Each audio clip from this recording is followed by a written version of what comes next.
چین و توێژەکانی هەڵەبجەن کۆبوونەتەوە تاکو گفتوگۆ بکەن و بڕیار بدەن لەبارەی ئەنجامدانی ناڕەزایەتی وەڵبە زۆرگرتن دژی پەراوێزخستنی هەڵەبجە لەلایەن حکوومەتەوە.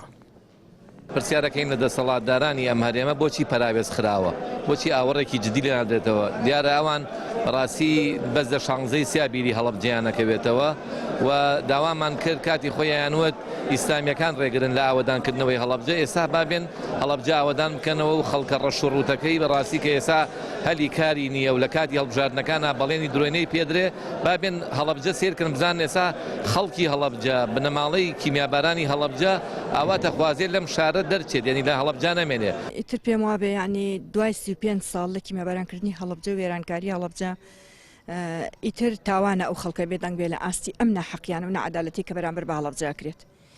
ینی بەڕاستی بەداخەوە من وەکو خۆم وەکو کەسکاری شەیدان بێ ئومێد بووم لە هیچ شتێک لەم شارەیە، چونکە چەندین ساڵە خۆمانە بینین هیچ پرۆژێکی خزمەتگوزاری لەم شارەیە جێبەجێ ناکرێت و بە تەواتی پەراوێز خراوە خراوەتە لاوە. ینی تێناگەم بۆچی دەسەڵات ئەوە نەخەمساردە لە ئاستی هەڵەبجە. لە کۆبوونەوە ڕاوێژکاریەکەدا چەند خاڵێک گەڵاڵەکران کە گرنگترینیان تایبەتمەندێتی بدرێت بە پارێزگای هەڵەبجە و بۆ ساڵی 2023 بودجەیەکی تایبەتی بۆ تەرخان بکرێت و پرۆژە استراتیجیەکان جێبەجێ بکرێت و وەک بازنێکی سربەخۆ مامەڵە لەگەڵ پارێزگای هەڵەبجەدا بکرێت.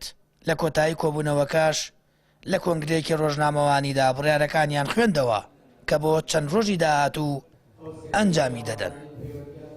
بە ناوی خوای گەورە و میهرەبان، ڕاستپاردەی کۆبوونەوەی چین و توێژەکانی سنووری پارێزگای هەڵەبجە لە 11 سەی 2023دا.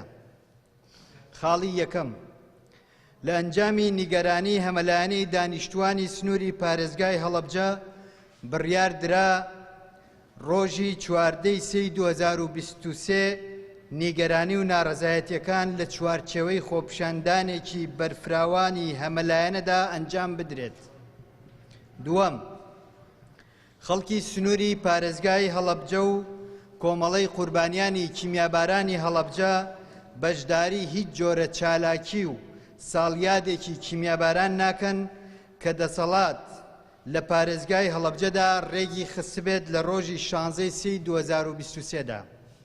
سێیەم، دروستکردنی ئەنجومەنێکی گشتگیر لە هەموو چین و توێژەکانی سنووری پارێزگای هەڵەبجە بۆ ئەوەی نوێنەرایەتی ڕاستەقینەی ئەو سنوورە بێت و لە هەرێم و لە عێراق و لەسەر ئاسی نێودەوڵەتی داواکاری ڕەواکانی خەڵکی هەڵەبجە بگەێنێت لە داهاتوودا. چوارەم، ناڕەزایی بەشداربووان لە بەڕێوەبردننی ئێستای پارێزگای هەڵەبجە لەلایەن کاربەدەستانی ئێستای پارێزگاکەوە بەیان کراو بۆ ئەوەش پێشنیاری جۆراوجۆر خرایە ڕوو کە لە داهاتوودا هەنگاوی زیاتری بۆ هەڵگیرێت. ئەنجومەنی ڕاوێژکاری پارێزگای هەڵەبجە 11 سەی 2023. بە شێوەیەکی گشتی خەڵکی هەڵەبجە داوای خزمەتگوزاری و بژانەوەی سەرجەم کەرتە جیاوازەکانی هەڵەبجە دەکەن کە لە ماوەی چەندین ساڵی ڕابردوودا حکوومەتی هەرێم پرۆژەیەکی استراتیجی بۆ پارێزگاکە جێبەجێ نەکردووە و بڕیارە چیتر بەرامبەر ئەو فرامۆشکردنا خەڵکی شارەکە بێدەنگ نەبن. بڕیاردرا لە ڕۆژانی ئایندەدا هەڵوێست و شێوازی ناڕەزایەتی جیاواز ئەنجام بدرێت. سامان فەتاح، کەناڵی ئاسمانی پەیام، هەڵەبجە.